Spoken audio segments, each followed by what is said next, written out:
देखिए, जब से ट्रम्प राष्ट्रपति बना अमेरिका का, पूरी दुनिया में तबाही मचा के रख रहा है वहाँ पे। यहाँ से अभी उसने ट्रेड वार स्टार्ट कर दिया, पूरी दुनिया पे टैक्स इम्पोज करते जा रहा है। इस टैक्स का उसने चाइना को ध्यान में रखते हुए पूरी दुनिया पे रेसिप्रोकल टैक्स लगाया है, और एक साथ अमेरिका पूरी दुनिया से दुश्मनी ले रहा है। ये चाइना और रसिया के लिए बहुत अच्छा हो जाएगा, लेकिन ट्रम्प के बड़बोलेपन की वजह से पूरी दुनिया को भुगतना पड़ रहा है। अभी उसने टैरिफ लगाना चालू किया है, चाइना पे 104% का टैक्स लगा दिया है, पाकिस्तान पे 29% का, मर जाएगा बेचारा, ये 29% का टैक्स लगाया है, इंडिया पे 26% लगाया है। हालांकि इंडिया के पास भी 26% नहीं लगाना चाहिए, लेकिन हम लोग कहीं ना कहीं थोड़ा बहुत तो सर्वाइव कर ही जाएंगे।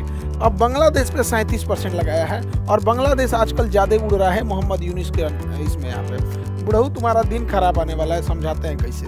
अब यहाँ पे 37% टैरिफ लगाया है। बांग्लादेश जिन जिन सामानों को अमेरिका को निर्यात करता है, जूट हो गया, सूती वस्त्र हो गए, कपड़े हो गए, टेक्सटाइल इंडस्ट्री, वो सारी चीज़ें भारत भी बेचता है। लेकिन चूंकि भारत पे टैक्स कम है, तो भारत की वो चीज़ें सस्ती हो जाएंगी और बांग्लादेश की वही चीज़ें महंगी हो जाएंगी। तो इस वजह से लोग बांग्लादेश की चीज़ों को खरीदना छोड़ देंगे, क्योंकि उनके ऊपर टैक्स ज़्यादा है। अब ये बुढ़ऊ को बुझा नहीं रहा। कुछ दिन पहले ये बुढ़ऊ बांग्लादेश से गए चाइना में, और चाइना में जाके क्या करते हैं, भाषण देते हैं कि चाइना से कहते हैं कि इंडिया का ये जो 7 सिस्टर है, इनको ये 7 सिस्टर को अगर समुंदर चाहिए तो केवल और केवल बांग्लादेश है, और बांग्लादेश इनको गाइड करता है। इसलिए आप आइए हिंद महासागर में इन्वेस्ट कीजिए, ताकि आप इंडिया को इस तरह से काउंटर कर सके।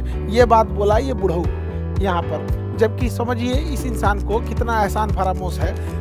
यहाँ पर बांग्लादेश को अगर नेपाल को व्यापार करना होता है तो इंडिया से सामान भेजता है, इंडिया के रास्ते, और इसलिए उसको नेपाल जाना है तो इंडिया के रास्ते, म्यांमार जाना है तो इधर से रहता है, क्योंकि ये एरिया रखाइन वाला एरिया डिस्टर्ब रहता है, भूटान जाता है तो इंडिया के रास्ते। इंडिया इसे अपना ट्रांजिट यूज़ करने देता है बिना किसी टैक्स से, जिसको हम ट्रांसशिपमेंट एग्रीमेंट कहते हैं। अब इंडिया ने जब से ये जाके बुढ़ऊ बोला है चाइना में कि आप इंडिया को आके घेरिए, यहाँ इन्वेस्ट कीजिए, तो हमने इसका ट्रांसशिपमेंट बंद कर दिया है। अब आपको आना है इधर से तो आप भी टैक्स दीजिए, और नेपाल ले जाइए सामान, भूटान ले जाइए, म्यांमार ले जाइए। अब इनको अकल ठिकाने लग रही है। इसका कहना है कि इंडिया यहाँ पे समुंदर के रास्ते नहीं जा सकता, और ये बहुत पतला है चिकन नेक। अब चिकन नेक हमारी भी कमजोरी है।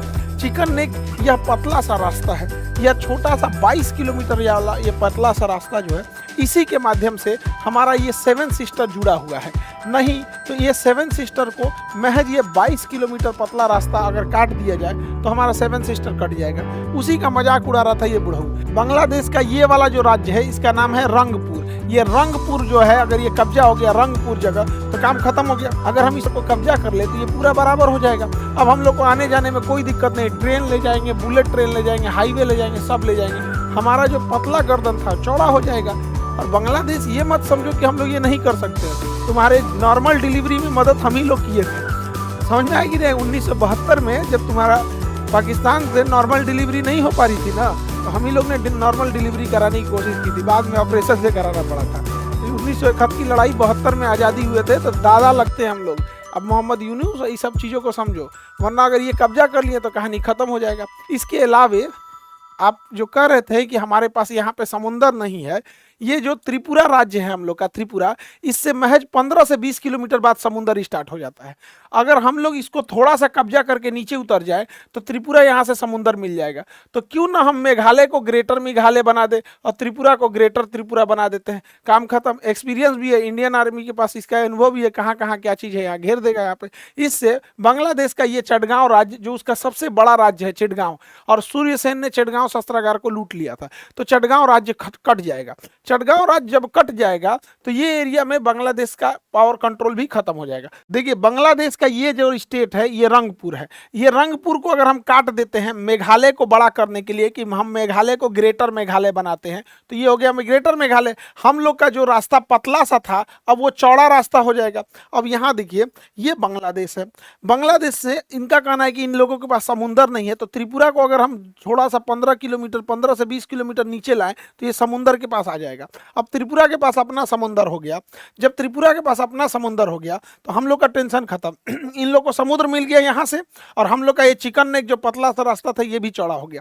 इसके अलावे म्यांमार का ये वाला एरिया रखाइन कहलाता है, जिसे अरक्कन आर्मी कंट्रोल करती है। रखाइन एरिया, रखाइन वाले में रोहिंग्या समस्या है और ये लोग बांग्लादेश पे आक्रमण करते हैं। तो क्यों ना हम लोग त्रिपुरा को समुंदर से मैच करा दे, और जैसे समुंदर से मैच करा देंगे तो इसका चिटगांव ये वाला एरिया खत्म हो जाएगा, काक्स बाजार।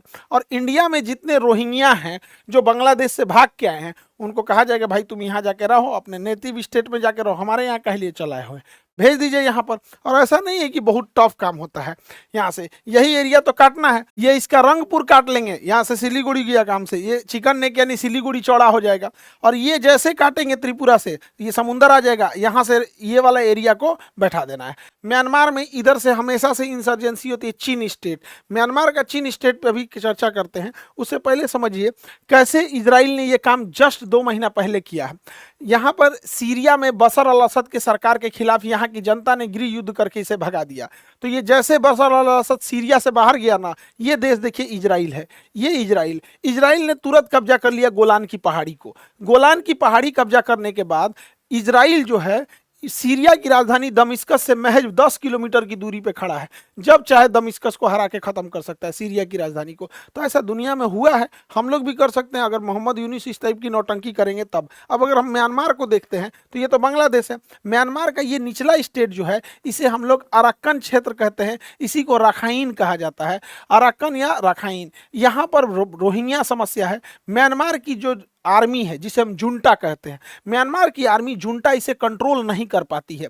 और ये म्यांमार की आर्मी जुंटा से भी लड़ते हैं और ये बांग्लादेश से भी लड़ते हैं। इन्हीं को कहा जाएगा कि भाई तुम इसको भी कब्जा कर लो, इसको कब्जा करके भारत मदद करके दे भैया, यहाँ ले आके बसा दे इन लोग को, रोहिंग्या सबको।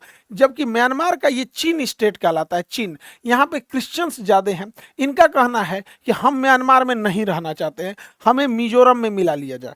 हमें किस में मिला ले? मिजोरम में। तो इसे भैया मिजोरम में मिला ले और अच्छा ही ये मिला ले, तो नहीं तो म्यांमार को कंट्रोल करना बहुत ज़रूरी है, क्योंकि म्यांमार चाइना की गोद में जाके बैठते जा रहा है। अगर आप नक्शा में देखेंगे तो चाइना को यहाँ से घूम के जो आना पड़ता है ना, ये मलक्का स्टेट से, तो यहाँ हमारा अंडमान निकोबार इसे चोक कर सकते हैं, और इसका रास्ता भी बड़ा लंबा पड़ता है। इसलिए चाइना ने यहाँ से यहाँ एक सड़क बनाया, नाम रखा China Myanmar economic corridor, China Myanmar economic corridor. और यहाँ पर उसने एक बंदरगाह भी बनाया जिसका नाम है चौकसू नेवल बेस। चौकसू नेवल बेस पे यहाँ इसने अपनी नौसेना रखा है। अब सोचिए, भारत के लोग जरा ये सोच के देखिए कि हमारे सिधाने आकर चाइना हमारे सिधाने बंगाल की खाड़ी में आकर अपनी नौसेना बना लिया, और हम लोग हाथ पे हाथ रखे हैं। तो इसका कुछ ना कुछ खामियाजा तो म्यांमार को भुगतना चाहिए ना, लेकिन हम लोग कुछ नहीं कर रहे हैं। तो ऐसा नहीं है कि हम यहाँ से नहीं ले जा सकते। अगर प्रेम से मान रहे हैं तो ठीक है, नहीं तो इसका चीन स्टेट यहाँ मिला लिया जाता है। प्रेम से मानते हैं तो भी अच्छी चीज़ है। कैसे? हम लोग को यहाँ से अपने गुवाहाटी के पास से या असम से एक सड़क म्यांमार और थाईलैंड होते हुए मलेशिया के रास्ते सिंगापुर अगर एक सड़क चली जाती है, इससे एकमात्र इस सड़क से पूरे नॉर्थ ईस्ट का डेवलपमेंट हो जाएगा। एज हम लोग हिंदुस्तानी लोग अपने आप से पूछ के देखिए, क्या हम लोगों ने ये पूर्वोत्तर राज्यों के साथ सौतेला व्यवहार नहीं किया है? कोई डेवलपमेंट का नाम नहीं वहाँ, ना कोई पॉलिटिकल वहाँ पे कोई फोकस है, ना कोई डेवलपमेंट का ज़्यादा फोकस है, उनके साथ भेदभाव किए हैं। इससे फ़ायदा क्या हो सकता है? देखिए, अगर हम यहाँ से सड़क ले जाते हैं और सिंगापुर तक, तो सिंगापुर हाईली डेवलपमेंट है और वहाँ एग्रीकल्चर प्रोडक्ट नहीं होते। अगर ऐसा हम कर देते हैं तो ये एरिया अगर देखेंगे, यहाँ बिहार है, झारखंड है, बंगाल है, ये कंप्लीट एरिया के लोग अपने सामान को ट्रक से यहाँ सिंगापुर तक पहुँचा सकते हैं, म्यांमार तक पहुँचा सकते हैं। ऐसा नहीं कि ये सड़क बन नहीं सकती है, बहुत बहुत बड़ा चीज़ नहीं है। आखिर यहाँ से कन्याकुमारी तक तो सड़क है ही है। तो बस यही अंतर है ना कि आपको ये अपने देश में दिख रहा है, तो कौन सा ज़्यादा जाता है यहाँ पे?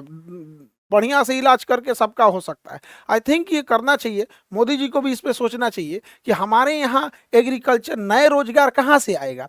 रोजगार आप खाली चिल्लाने से नहीं ना हो जाएगा कि बिजनेस करो बिजनेस करो, आप बिजनेस के लिए इंफ्रास्ट्रक्चर दीजिए। यहाँ का आदमी एग्जाम्पल के तौर पर बतख का अंडा, इस एरिया में बतख का अंडा उत्पादन ज़्यादा होता है लेकिन डिमांड उतना नहीं है, जिस वजह से लोग बतख नहीं पालते, जबकि बतख में बीमारी वगैरह नहीं आती है। लेकिन अगर बस ये सड़क बन जाती है तो बतख के अंडे का सबसे ज़्यादा उपभोग जो होता है इन्हीं आसियान कंट्रीज में होता है। यहाँ से ट्रक से सामान आएगा, अपना लोड करते हो जाएगा, एक यहाँ गांव से एगो सड़क पास हो जाती है तो गांव का डेवलपमेंट हो जाता है। तो ये तो बड़ा बड़ा राज्य है। आई होप आपको ये टॉपिक समझ में आया होगा। इसमें आप लोग को सड़क बनना चाहिए मेरे ख्याल से तो वहाँ पे सिंगापुर तक। बाकी अभी पॉकेट जीके का बैच 15 तारीख को और केमिस्ट्री और वर्ल्ड मैप 10 तारीख से बैच स्टार्ट हो रहा है और बीपीएससी का फाउंडेशन क्लास भी स्टार्ट होगा। आई होप आप इस टॉपिक को समझ गए होंगे। नॉर्थ ईस्टर्न स्टेट वाले आप लोगों को बहुत ज़्यादा इंतजार करना पड़ा। अब 11 अप्रैल को 2 बजे हम गुवाहाटी आते हैं और आप लोगों से मिलेंगे, आसाम वाले लोग और आसपास के जो भी है लोग। हम लोग वहाँ नीट जेई और आसाम के लिए एपीएससी यूपीएससी की चर्चा करेंगे। 11 अप्रैल 2 बजे श्रीमंता शंकरदेवा कला क्षेत्र वहाँ गुवाहाटी में जगह है, यहाँ पर हम लोग 2 बजे आप लोगों से मिलेंगे और फिर ढेर सारी चर्चा करेंगे। वहाँ पे भी जैसे जैसे हो सके, जैसे बाकी स्टेट में हुआ एजुकेशन को एकदम एफोर्डेबल बनाना हुआ या फिर आप लोग के हिसाब से उस चीज़ों को सिलेबस को ड्राइंग करना पड़ा जिससे कि आप लोगों तक पहुँच आसान हो सके। तो मिलते हैं हम लोग गुवाहाटी में। जय हिंद।